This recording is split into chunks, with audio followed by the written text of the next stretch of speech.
YouTuber கதிர் vlogs இவர் தான் இப்போது ரிதன்யாவுடைய ஆத்மா கிட்ட பேசியிருக்காரு. இவங்க கிட்ட மட்டும்தான் பேசியிருக்காரான்னு கேட்டிங்கன்னா கண்டிப்பாக கிடையாது. ஆல்ரெடி விஜய் சித்ரால இருந்து ஆக்டர் மாரிமுத்துவா இருக்கட்டும், விஜய் ஆண்டனியோடைய மகள் மீரா, முரளி, விஜயகாந்தையா, இது போல் பல பிரபலங்கள் கிட்டேயும் தமிழ்நாட்டையே உழுக்குன பல கேஸில் சிக்கின பல பேர்கிட்டையும் இவர் பேசியிருக்காரு. அந்த வரிசையில் இப்போ ரிதன்யாவுடைய ஆத்மா கிட்ட பேசியிருக்காரு. அவர் மக்களுடைய கேள்விகள் என்னெல்லாம் முன் வச்சாங்க, ஏன் இப்படிப்பட்ட ஒரு கோழியாக இந்த பெண் ஆனாங்க, எவ்வளோ செல்லமாக வளர்த்துருப்பாங்க, அந்த பெற்றோர்களை ஏமாற்றிட்டாங்களே, இப்போது பெண்களுக்கு நிறைய விஷயங்கள் சாதகமாக தான் அமையுது.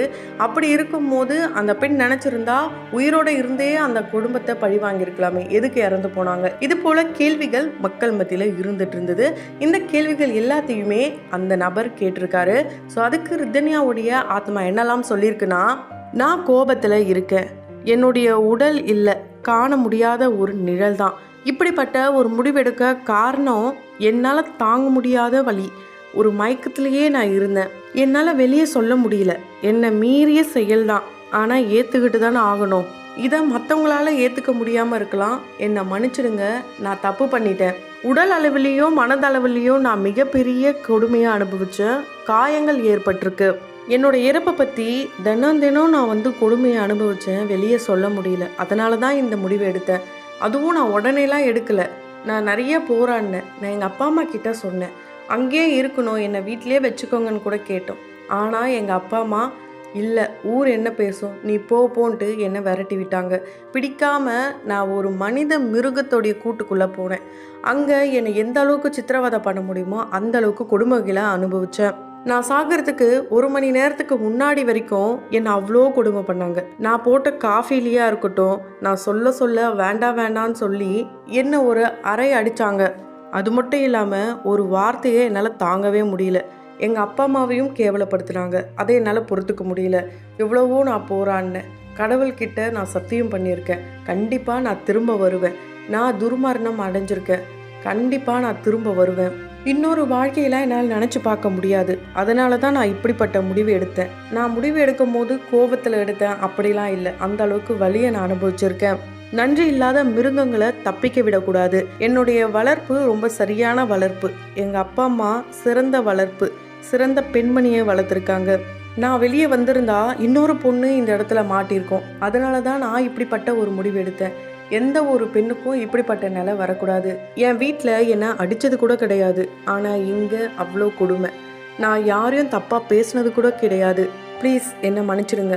உடனே அந்த யூடியூபரும் கேட்குறாரு, தமிழ்நாட்டு மக்கள் உங்களுக்காக கண்ணீர் சிந்துறாங்க, உங்களுக்கு நீதி கிடைக்கணும்னு போராடுறாங்க, அவங்களுக்கு நீங்கள் என்ன சொல்ல விரும்புகிறீங்கன்னு கேட்டதுக்கு, சில தியாகங்கள் செய்த தியாக மங்கை, துர்மரணம் விடாது, இந்த வேதனை எந்த பொண்ணுக்கும் வரக்கூடாது, நீதி கண்டிப்பாக கிடைக்கணும், என்னுடைய கண்ணீர் துளி கடவுளுக்கு சமர்ப்பணம், நான் தானா இந்த முடிவு எடுக்கல, என்னை முடிவு எடுக்க வச்சுட்டாங்க, இறுதி நொடியில கோயிலுக்கு கூட நான் போனேன், அங்க போயிட்டு கடவுள் முன்னாடி சத்தியம் கூட செஞ்சிருக்கேன், கடவுள் முன்னாடி கதறி எழுத, என்னுடைய கனவு எல்லாம் அழிஞ்சு போச்சு, இதுக்கப்புறம் நான் வாழ்ந்து என்ன ஆக போகுது, தயவு செய்து என்னை மன்னிச்சிடுங்க, நான் தப்பான முடிவு எடுத்துட்டேன், என் குடும்பத்தை ரொம்ப தவறா பேசினாங்க, அதை என்னால் ஏற்றுக்க முடியல, என்னுடைய ஆன்மா என்னுடைய அம்மா வீட்டில், அதுவும் நான் இருந்த பெட்ரூமில் தான் நான் இருக்கேன், அவங்கள விடமாட்டேன், நான் எங்கேயும் போக மாட்டேன் அப்படின்ற மாதிரி ரொம்பவே வித்தியாசமான அந்த கோஸ்ட் பாக்ஸ்லேருந்து வந்த வாய்ஸை வச்சு அவர் அந்த கோஸ்ட், அதாவது ரிதன்யாவுடைய ஆன்மா கிட்ட பேசியிருந்தார். அங்கே வந்திருந்த கமெண்ட்ஸ் எல்லாம் பார்க்கும்போது, ரிதன்யா நீ எங்கேயும் போகக்கூடாது, உன்னுடைய ஆன்மாவை வச்சு நீ அந்த 3 பேரையுமே பழி வாங்கணும், இப்படியெல்லாம் நிறைய கமெண்ட்ஸை பார்க்க முடிஞ்சுது. அந்த ரிதன்யாவுடைய ஆன்மா சொன்னதாக அவர் சொன்ன இந்த விஷயங்கள் எல்லாமே ஒரு பக்கம் நம்ப முடியுது, இன்னொரு பக்கம் இப்படிலாம் நடக்குமா அப்படின்னு கேட்டால், இவங்களுடைய வாழ்க்கையில் இவங்க அனுபவிச்ச அந்த 1 மணி நேரத்துக்கு முன்னாடி நடந்த விஷயங்கள் எப்படி இவருக்கு தெரியுன்ற ஒரு கேள்வி வந்திருக்கும்.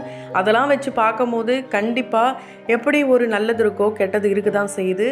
அந்த மாதிரி தான் ரிதன்யாவுடைய வாழ்க்கையும் மாறி இருக்கு. ஸோ இவங்க எடுத்த முடிவு தவறான முடிவுன்றது அவங்களே உணர்ந்துட்டாங்க.